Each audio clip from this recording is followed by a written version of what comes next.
Mayoritas orang Indonesia menyukai makanan satu ini sehingga selalu senang jika ingin menikmatinya.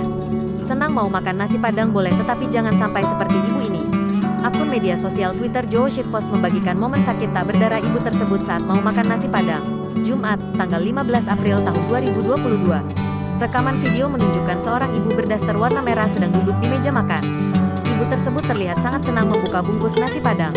Dia tampak tidak sabar lagi untuk menghabiskan satu bungkus nasi Padang di hadapannya. Wow mantap ini, ucapnya sambil membuka bungkus nasi Padang.